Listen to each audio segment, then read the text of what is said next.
હુમલાના વિરોધમાં ગૌરક્ષકોની rally, collector કચેરી ગુંજી ઉઠી, ગાયને રાજમાતા જાહેર કરો, કસાઈઓને ફાંસી આપવાની માંગ સાથે આવેદનપત્ર પાઠવ્યું।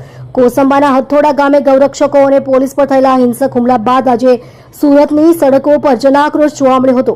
ગૌરક્ષા સમિતિ દ્વારા આયોજિત વિશાળ રેલીમાં હજારો ગૌરક્ષકો ઉમટી પડ્યા હતા। વનિતા વિશ્રામથી શરૂ થયેલી આ રેલીમાં કસાઈઓને ફાંસીની સજા અને ગાયને રાજમાતાનો દરજ્જો આપવાની પ્રબળ માંગ સાથે કલેક્ટરને આવેદનપત્ર સોંપવામાં આવ્યું હતું। પોલીસના ચુસ્ત બંદોબસ્ત વચ્ચે રેલી સુરતના વનિતા વિશ્રામ ગ્રાઉન્ડ ખાતે મોટી સંખ્યામાં ગૌભક્તો અને ગૌરક્ષકો એકઠા થવા લાગ્યા હતા। ત્યાંથી કલેક્ટર કચેરી સુધીની રેલીમાં યોજી હતી। હાથમાં ભગવા ધ્વજ અને ગૌમાતાની જયના નાદ સાથે નીકળેલી આ રેલીએ શહેરના મુખ્ય માર્ગો પર લોકોનું ધ્યાન ખેંચ્યું હતું। પોલીસના ચુસ્ત બંદોબસ્ત વચ્ચે નીકળેલી આ રેલીમાં કસાઈઓ વિરુદ્ધ ભારે રોષ જોવા મળ્યો હતો। ગાયને રાજમાતા જાહેર કરવા સરકારને રજૂઆત। રેલીના કેન્દ્ર સ્થાને ગાયને પશુની શ્રેણીમાંથી બહાર લાવી રાજમાતા જાહેર કરવાની માંગ। ધાર્મિક માલવિયાએ જણાવ્યું હતું કે ગાય આપણી આસ્થાનું પ્રતીક છે। જ્યાં સુધી તેને બંધારણીય રીતે રાજમાતાનો દરજ્જો નહીં મળે ત્યાં સુધી કસાઈઓ બેફામ રીતે ગૌવંશ પર અત્યાચાર ગુજારતા રહેશે। આ માંગણી સાથે ગૌરક્ષકોએ સરકારને વહેલી તકે નિર્ણય લેવા અપીલ કરી છે। કસાઈઓને ફાંસી આપો, ન્યાયની આક્રમક માંગ। કોસંબામાં જે રીતે કાયદાનો ડર રાખ્યા વગર પોલીસ અને ગૌરક્ષકો પર હુમલો થયો તેના વિરોધમાં કસાઈઓને ફાંસીની સજા આપવાની માંગ રેલીમાં મુખ્ય રહી હતી।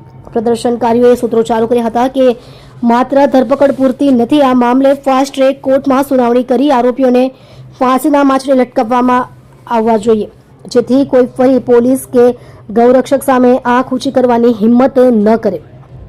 તમે જોઈ રહ્યા છો DNY ન્યૂઝ ચેનલ રમનદીપ કૌરની સાથે। મારું નામ જયભાઈ પટેલ। આજે કલેક્ટરશ્રીને અને સરકારશ્રીને રજૂઆત કરવા આવેલા છીએ કે ગયા એક મહિનામાં ગુજરાતમાં અનેકો જગ્યાએ ગૌ હત્યા થઈ, ગૌરક્ષકો ઉપર હુમલો થયો, પોલીસ પ્રશાસન ઉપર હુમલો થયો। આ કસાઈઓને કાયદાનો કોઈ ડર નથી, તો આ કસાઈઓને કાયદાનું ભાન થાય એવી સરકાર દ્વારા કાર્યવાહી કરવામાં આવે એટલા માટે કલેક્ટર સાહેબને આવેદનપત્ર દેવા આવેલા છીએ। ગૌ માતાને રાજ્ય માતા જાહેર કરે, રાષ્ટ્રમાતા જાહેર કરે। હિન્દુ સમાજ મર્યાદા પુરુષોત્તમ પ્રભુ શ્રી રામને માનનારો સમાજ છે।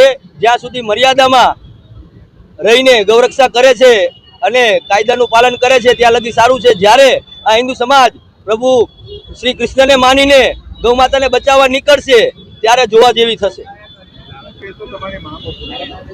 અમારી માંગો પૂરી નહીં થાય ને તો આવનારી વિધાનસભા ઇલેક્શન પહેલા ગુજરાતભરમાં ઉગ્રમાં ઉગ્ર આંદોલન થશે।